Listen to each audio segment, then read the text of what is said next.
1997년 4월 장사 1년차. 저는 이제 장마당의 터줏대감이었어요. 매일 같은 자리에 앉았고 매일 같은 물건을 팔았습니다. 옥수수, 감자, 가끔 중국 과자. 하루 평균 5,000원 정도 벌었어요. 한 달이면 15만 원. 집에 쌀이 떨어지지 않았습니다. 미선이와 준호도 살이 붙었어요. 엄마, 나 학교 갈 수 있어? 미선이가 물었습니다.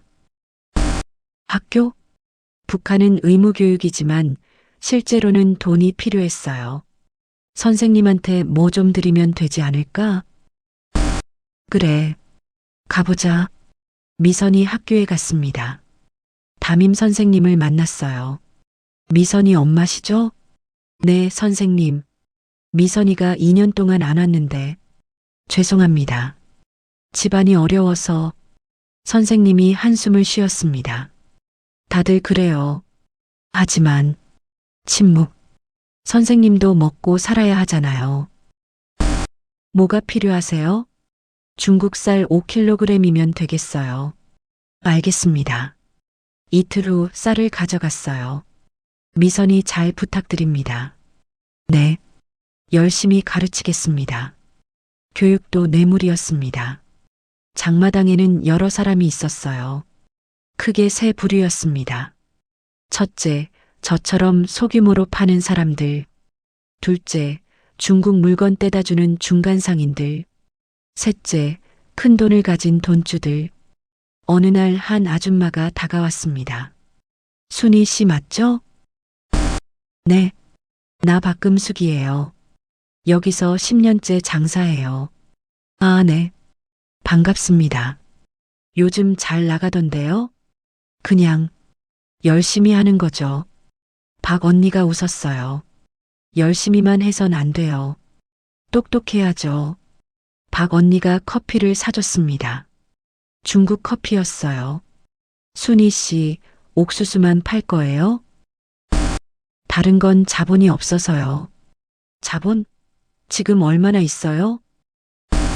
20만 원쯤요. 박 언니가 고개를 끄덕였습니다. 그 정도면 시작할 수 있어요. 뭐요? 중국 물건 직접 떼오는 거요. 중국 물건이요?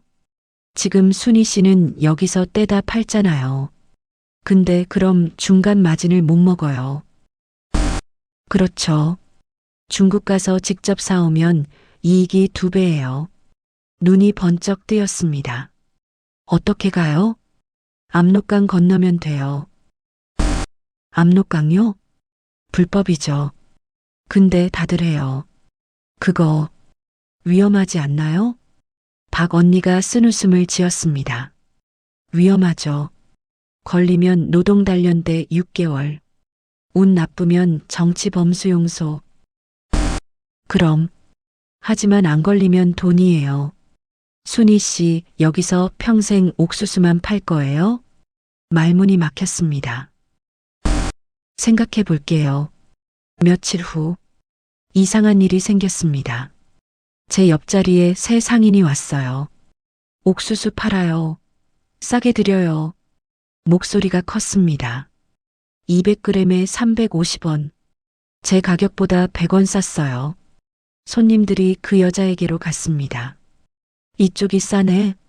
거기서 사세요. 제 물건이 안 팔렸어요. 어떡하지? 가격을 낮춰야 할까? 하지만 그럼 이익이 없었습니다. 저도 가격을 낮췄습니다. 옥수수 300원. 그러자 그 여자도 낮췄어요. 280원. 250원. 200원. 결국 손해를 보며 팔게 됐습니다. 그날 저녁 수익이 절반으로 줄었어요. 이러다간 안 되겠어. 박 언니 말이 떠올랐습니다. 중국 물건. 다음 날 박 언니를 찾았습니다. 언니 그거 어떻게 하는 건가요? 뭐? 중국 가는 거요. 박 언니가 빙그레 웃었어요. 마음 먹었어요? 네. 좋아요. 가르쳐 줄게요. 박 언니가 설명했습니다. 먼저 국경 경비대랑 친해져야 해요. 한 달에 2만 원 정도 주면 돼요. 2만 원. 그럼 왕래를 묵인해줘요. 그리고요? 중국 브로커 연락처 알려줄게요. 그 사람한테 주문하면 물건 준비해놔요. 얼마나 사야 해요? 최소 50만 원어치. 50만 원. 제 전 재산의 5배였습니다. 실패하면요? 물건 다 빼앗기고 감옥 가죠. 왜요? 무서워요? 네. 그럼 평생 여기서 옥수수나 파시던가요? 박 언니가 일어섰습니다. 아, 근데 지금처럼 경쟁자 늘면 그마저도 힘들 거예요. 집에 돌아왔습니다. 미선이와 준호가 저녁을 먹고 있었어요. 쌀밥에 콩나물. 1년 전엔 상상도 못했던 식사였습니다. 이 정도로 만족해야 하나? 아니었습니다. 더 잘 살고 싶어? 일주일 후, 저는 50만 원을 모았습니다. 박 언니를 찾아갔어요. 언니 하겠어요. 진심이에요? 네. 박 언니가 제 손을 잡았습니다. 후회 안 해요? 모르겠어요. 하지만 해야 할 것 같아요. 좋아요. 준비시켜 줄게요. 박 언니가 국경 경비대를 소개해 줬습니다. 우리 동무예요. 믿을 만한 사람이에요. 안녕하세요. 우리 동무가 무뚝뚝하게 고개를 끄덕였어요. 규칙은 간단해요. 한 달에 2만 원.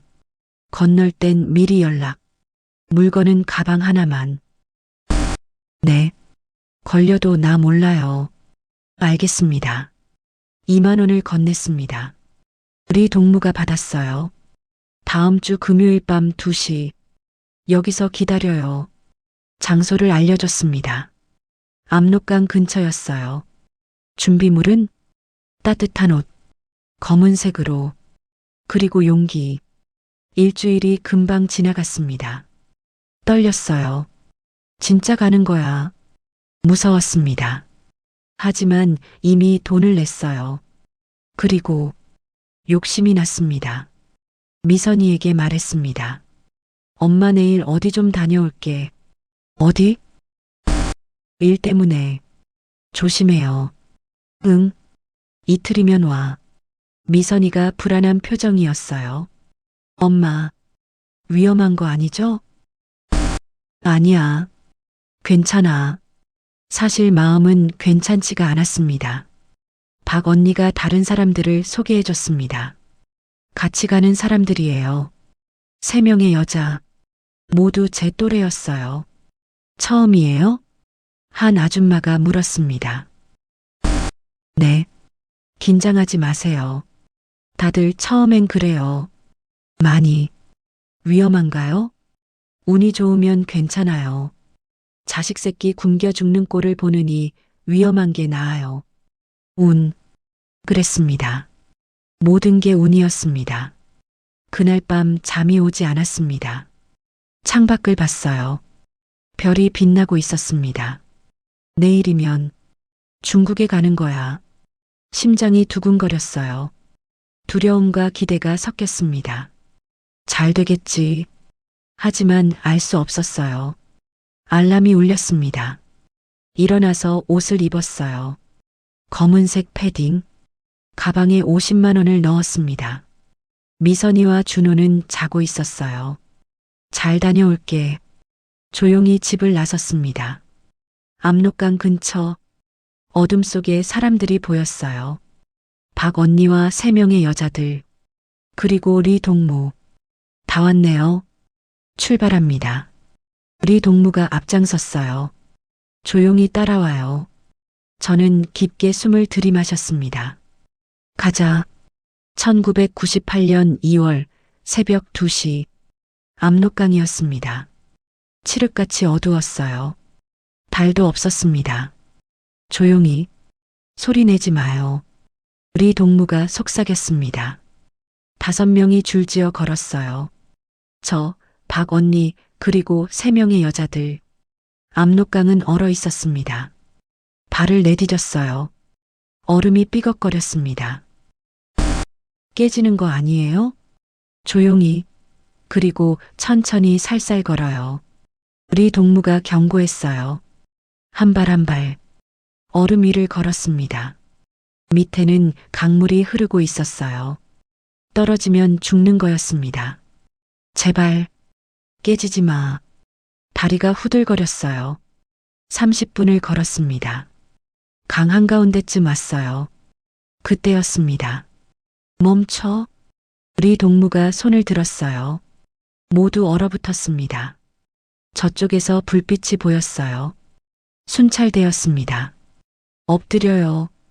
다들 얼음 위에 엎드렸습니다. 차가웠어요. 심장이 터질 것 같았습니다. 불빛이 가까워졌습니다. 목소리가 들렸어요. 오늘도 아무도 없네. 추워 죽겠어. 빨리 돌아가자.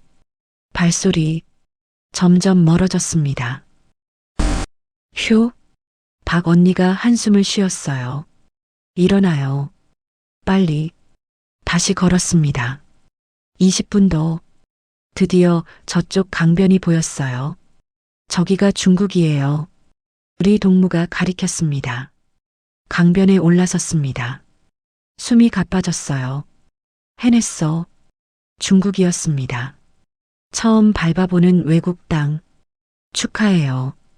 이제 반 성공이에요. 박 언니가 웃었습니다. 10분을 걸었습니다. 작은 집이 나왔어요. 조선족 집이었습니다. 우리 동무. 한 남자가 나왔어요. 왔어요. 5명이에요. 들어와요. 집안은 따뜻했습니다.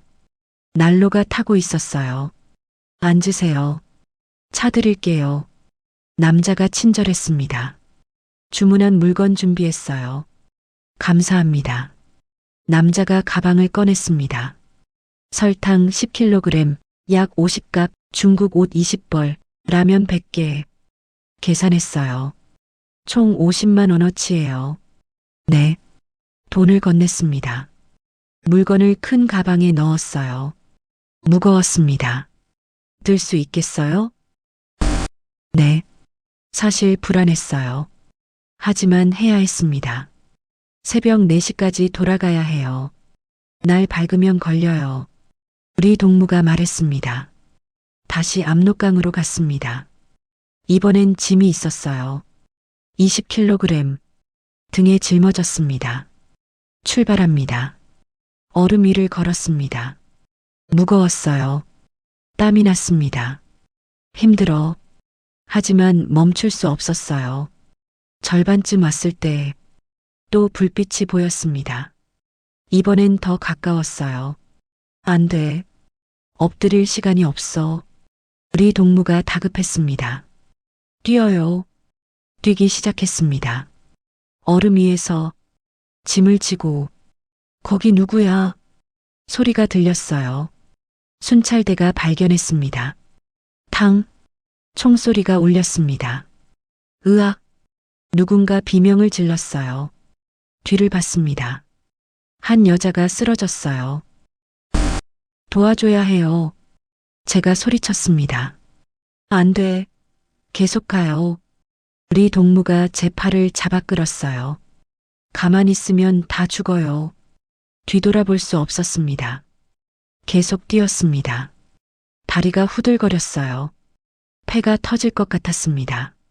거의 다 왔어요. 박 언니가 외쳤어요. 드디어 북한 쪽 강변. 기어 올라갔습니다. 뒤에서 총성이 계속 들렸어요. 숲속으로, 나무들 사이로 뛰어들었습니다. 숲속에 숨었습니다. 숨을 죽였어요. 심장 소리가 너무 컸습니다. 순찰대 소리가 들렸어요. 이 애미나이들 어디 갔어? 빨리 찾아. 1시간을 숨어 있었습니다. 순찰대가 포기하고 갔어요. 살았다. 박 언니가 주저앉았습니다. 4명이었습니다. 한 명이 없었어요. 쓰러진 그 여자. 이름도 몰랐습니다. 우리가 도와줬어야 했어요. 한가한 소리 하지 말아요. 도와줬으면 다 죽었어요.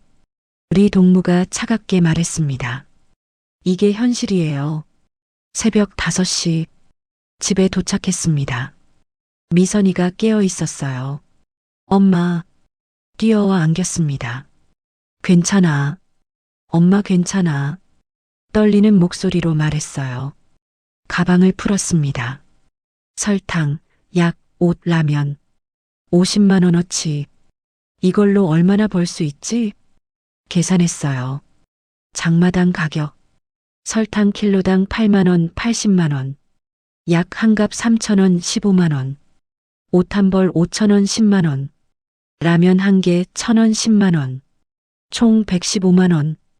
65만 원 이익. 다음 날 장마당에 나갔습니다. 물건을 펼쳤어요. 중국 설탕 팔아요. 약 있어요. 손님들이 몰려들었습니다. 이거 진짜 중국 거예요? 네. 직접 가져왔어요. 얼마예요? 설탕 킬로에 8만 원이에요.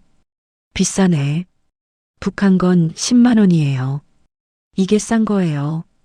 손님이 샀습니다. 놀라웠습니다. 하루 만에 절반이 팔렸어요. 50만 원을 벌었습니다. 이게 돈이네. 그때 보안원이 왔습니다. 이게 뭐야? 중국 물건? 네. 어디서 났어? 다른 데서 떼다 팔아요. 거짓말이었습니다. 중국 물건은 세금이 달라. 얼마요?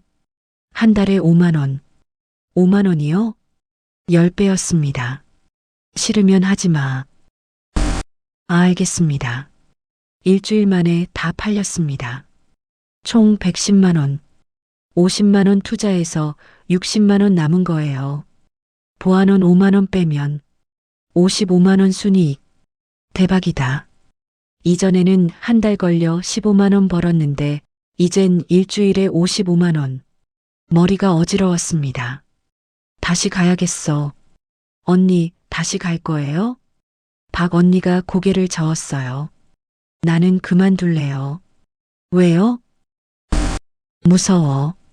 어제 그 사람 눈빛 자꾸 생각나. 총 맞고 쓰러진 여자. 저도 생각났습니다. 나는 계속할 거예요. 순이야. 이만큼 버는 방법이 없어요. 위험해. 알아요. 근데 돈이 필요해요. 박 언니가 한숨을 쉬었습니다. 조심해야 해. 한 달 후 다시 압록강을 건넜습니다. 이번엔 혼자였어요. 100만 원을 들고 이번엔 더 많이 벌 거야. 그렇게 한 달에 2번씩 갔습니다. 한 번에 100만 원어치 사고 100만 원 남겼어요. 한 달 수익 200만 원. 1년이 지났습니다. 저는 2천만 원을 모았어요. 장마당에서 큰 손이 됐습니다. 집도 이사했어요. 미선이와 준호는 좋은 학교에 보냈습니다. 거울을 봤습니다. 1년 전에 제가 아니었어요. 옷도 좋았고 살도 쪘고 돈도 많았습니다. 하지만 밤마다 악몽을 꿨습니다. 얼음 위에서 쓰러진 여자. 도와주세요. 손을 뻗는 모습. 미안해. 미안해. 어느 날 밤 또 악몽을 꿨습니다. 깨어나서 창밖을 봤어요. 나는 뭘 하고 있는 걸까? 돈은 벌었습니다. 하지만 대가가 있었어요. 사람의 죽음 위에 선 돈. 그래도 계속해야 해. 선택권이 없었습니다. 여러분 재미있게 들으셨나요? 다음 이야기는 보이부와의 위기로 이어집니다. 구독과 좋아요는 초보인 저에게 엄청 큰 위로가 된답니다. 감사합니다.